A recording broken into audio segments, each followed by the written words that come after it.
BJP முன்னணி தலைவர்கள் ஒருத்தரும் நாடாளுமன்ற உறுப்பினருமான திரு நிஷிகாந்த் தூபே சமீபத்தில் தெரிவிச்ச ஒரு கருத்து உத்தரப்பிரதேசத்துல பேசு பொருளாகி இருக்கு.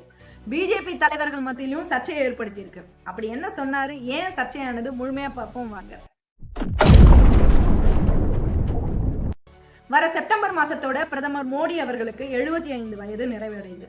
2029 மக்களவை தேர்தலோட அவர் ஒதுங்கிப்பாரு.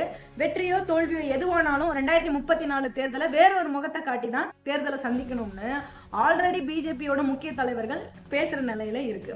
அப்ப பிஜேபியை பொறுத்த வரைக்கும் 10 வருஷத்துக்கு முன்னாடியே ப்ரீ பிளான்டா அடுத்த தலைவர்களை தயார் செய்யற அளவுக்கு பழக்கம் இருக்கிற கட்சி தான் பிஜேபி. பிஜேபியும் ஆர்எஸ்எஸ் பொறுத்த வரைக்கும் நபர்கள் முக்கியம் இல்ல, அவர்களுடைய இந்துத்துவ கொள்கை தான் முக்கியம். கொள்கைக்காக யாரை வேணும்னாலும் எதுக்காகவும் ஏத்துக்கவும் செய்வாங்க, இழக்கவும் செய்வாங்க. அதுக்கு சிறந்த உதாரணம் அத்வானி. ஏன் திரு அத்வானி அவர்களை சொன்னேன் அப்படின்னு எல்லாருக்கும் தெரியும்னு நினைக்கிறேன். ஆக கட்சிக்குள்ளேயே பலரோட பேரை சொல்லி இவரா இருப்பாரு இல்ல இவரா இருப்பாரு அப்படின்னு அடுத்த லெவல்ல தலைவர் யாருன்னு பேசுற அளவுக்கு போயிட்டு இருக்கு. அப்ப இந்த நிலையில நாட்டின் பெரிய மாநிலம், அதிக மக்கள் தொகை கொண்ட மாநிலம், பாராளுமன்ற தொகுதிகள் அதிகம் இருக்கின்ற மாநிலமான உத்தரப்பிரதேசத்தை ஆட்சி செய்யறாரு திரு யோகி ஆதித்யநாத். அவருடைய பேரு அடுத்த பிரதமர் பட்டியல்ல இடம்பெறுது. அப்போ இன்னைக்கு உத்தரப்பிரதேசத்தை பொறுத்த வரைக்கும் பிரதமர் மோடிக்கு இணையான செல்வாக்கோடு யோகி இருக்கிறாருன்னு பிஜேபி காரங்களே பேசிக்கிற அளவுக்கு போயிட்டு இருக்கு உத்தரப்பிரதேசத்துல. என்னை பொறுத்த வரைக்கும் திரு யோகி நாடு முழுக்க இந்துத்துவத்தோட ஒரு முகமா தான் இருக்கிறாரு. அவரையா அடுத்த கட்டத்திற்குன்னு யோசிக்கிறாங்க அப்படின்னு நான் யோசிக்கிறேன். ஆனா யோகிக்கு டெல்லியில இருக்கிறவங்களோட சுமூகமான உறவு கிடையாது, நிம்மதியா இருக்கு.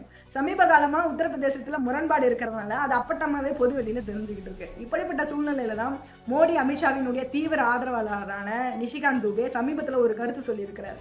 அவர் சொன்ன கருத்து உத்தரப்பிரதேசத்துல சமூக வலைதளங்கள்ல விவாத பொருளா உருவாகி இருக்கு. அப்படி என்ன சொன்னாரு அப்படின்னா, டெல்லியில யோகிக்கு இடம் கிடையாது. 2017 உத்தரப்பிரதேச சட்டமன்ற தேர்தலில் பிஜேபி வெற்றி பெற்றதுனாலதான் யோகி முதல்வர் பதவியில உட்கார முடிஞ்சது. யோகி வெற்றி பெற்றதுக்கு மோடியின் பேர் தான் காரணமே தவிர யோகியோட பேருனால வெற்றி பெறலன்னு சொல்லியிருக்கிறாரு. உடனே மக்கள் மத்தியில யோகிக்கு செல்வாக்கு இருக்கிறாருன்னு அப்படின்னு கேட்டதுக்காக கட்சியில பிரபலமானவங்க நிறைய பேர் இருக்காங்க. உதாரணமா அசாம்ல ஹிமாந்த் விஸ்வா சர்மா, மகாராஷ்டிராவில திரு தேவேந்திர பட்னாவிஸ், இப்படி எல்லாரும் தான் செல்வாக்கா இருக்கிறாங்க. இதுக்கு மேல அமித்ஷா இருக்கிறாரு அப்படின்னு சொல்லி இருக்கிறாரு.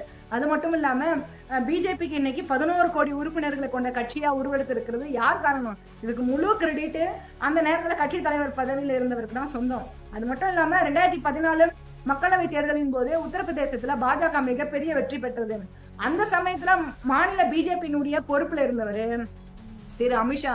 அதனாலதான் இதை எதையும் யோகி மறந்துட வேணாம் அப்படின்னு சொல்லி நிஷிகாந்த் தூபே யோகிக்கு மறைமுகமா செய்தி சொல்றாரு. அரசியலை கவனிக்கிறவங்களுக்கு நல்லா தெரியும், ஒவ்வொரு மாநிலத்துல பிஜேபி தலைவர்கள் பதவிக்கான ஆட்களை தேர்ந்தெடுக்கிறதுல, தேசிய தலைவரை தேர்ந்தெடுக்கிறதுல ஆர்எஸ்எஸ் ஓட கை ரொம்ப ஓங்கி இருக்கும். நிஷிகாந்த் தூபேவனுடைய பேட்டியில சொன்ன கருத்தை நான் எப்படி புரிஞ்சுக்கிறேன் அப்படின்னா, இது யோகிக்கு சொல்ற செய்தியா மட்டும் பார்க்கல, ஒட்டுமொத்த பிஜேபி காரங்க எல்லாருக்குமே மோடியும் அமித்ஷாவும் சொல்ற செய்தியா தான் நான் புரிஞ்சுக்கிறேன். அது மட்டும் இல்லாம மோடிக்கு அடுத்து அமித்ஷா தான் பிரதமர் மோடியோட இடத்தை யாரும் நினைச்சு கூட பார்க்காதீங்க அப்படின்னு சொன்ன மாதிரி தான் நிஷிகாந்த் தூபா சொன்ன மாதிரி நான் புரிஞ்சுக்கிறேன். ஆனா நிஷிகாந்த் தூபே சொன்னதுக்கு யோகி எதுவுமே ரியாக்ட் பண்ணல, எதிர்வினையா பேசவும் செய்யல. ஆனா அவரோட ஆதரவாளர்கள் காலம் பதில் சொல்லணும்னு சமூக வலைதளங்கள்ல பேசிக்கிறாங்க. இதுல இன்னொரு விஷயத்த நம்ம கவனிக்கலாம். ஏற்கனவே பிஜேபி கட்சிக்காக அல்லும் பகலுமா உழைத்து அதன் மூலமா கட்சி அடுத்த கட்டத்திற்கு கொண்டு போன முகங்களாக இருந்தவங்க அத்வானியும் வாஜ்பாயும் முக்கியமானவங்க. கட்சியை வளர்த்த அப்படிப்பட்டவங்களுக்கே வயது மூப்பு காரணமா ஓரங்கட்டப்பட்டாங்க. அவங்களுக்கு ஒரு டம்மியான பதவிகள் வழங்கப்பட்டது. அது எல்லாத்தையும் நம்ம பார்க்க தான் செஞ்சோம். இன்னைக்கு பிரதமர் மோடி எப்படி கொண்டாடுறாங்களோ அதே போல 90களின் காலத்துல அத்வானியையும் வாஜ்பாயினுடைய பங்கு முக்கியமானது. நமக்கு வேணும்னா அத்வானி வாஜ்பாயினுடைய செயல்பாடுகள் சமூக கேடாக மக்களை பிளவுபடுத்துகிற அரசியலா தெரியலாம் இருக்கலாம்.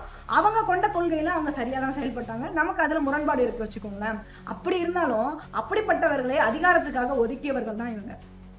எங்க அதே மாதிரி நிலைமை மோடிக்கும் வந்துருமோன்னு பிரதமர் மோடியோட ஆதரவாளர்கள் இப்பவே காவடி தூக்க ஆரம்பிச்சிட்டாங்கன்னு நினைக்கிறேன். என்ன பண்றது, நாம ஒருத்தருக்கு என்ன செய்யறோமோ அதே தானே நமக்கும் வரும், அதை எதிர்வினையா தானே வரும்.